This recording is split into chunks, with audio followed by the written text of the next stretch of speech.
There's something just a little bit lame about a bloke who was paid $37 million over 5 years, playing the victim, having a hissy fit, claiming Soviet-style intervention. Australia was headed the way of Venezuela and Nigeria. This was a disaster. There was investor fury at the Albanese government's modest efforts to cap gas prices for Australian consumers and therefore electricity prices.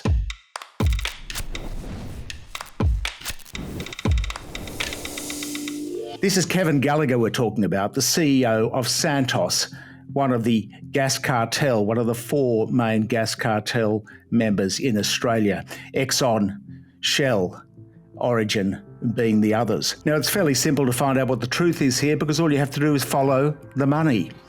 And in the wake of Albo's gas measures and in the wake of Kevin's hissy fit, the share price of Woodside and Santos went up 5 days straight. So the investors, rather than investor fury, as the gas cartel put it, were quite sanguine about it because they realised that this was just a modest measure, a modest intervention.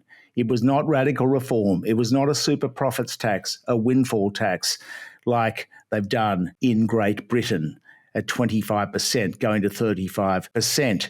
This was just capping gas prices at $12 a gigajoule, which is double where they were a couple of years ago. Now, this hissy fit by Kevin didn't make the Santos website, of course, because he didn't need it to make the Santos website, but it did make his chroniclers in the press, the fawning mainstream media, the corporate media, followed the story and whacked it on page 1. Woodside chief Meg O'Neill, too, was upset and went on the ABC radio to decry this terrible market intervention, which might help consumers instead of foreign-controlled gas companies. But the fact of it is, as the share prices showed, investors showed relief.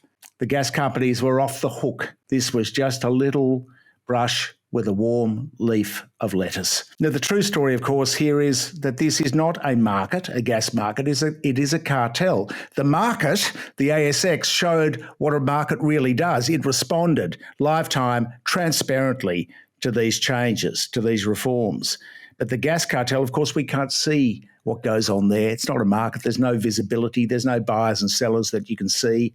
It's a cartel of 4 major international players. And the gas cartel also pays handsomely the most money from its super profits to both major political parties. So it was quite courageous of Albo to take on his donors. Got to give him that, but it's a centrist government modest measure. It is not highly reformist. Courageous in the scheme of things in terms of what we've been through for the past 9 years, otherwise very modest. Following the money, Michael West Media, you people that support us and help our journalists, help pay our wages for journalists and help produce content for the website and for YouTube and other platforms. We don't get corporate sponsorship. We don't get government subsidies like Santos for its carbon capture and storage. No government handouts, no corporate sponsorship. So we're free to report independently. So if you don't support us, we've had a tough year this year. We're going to try to grow it next year. Please tip us a few dollars.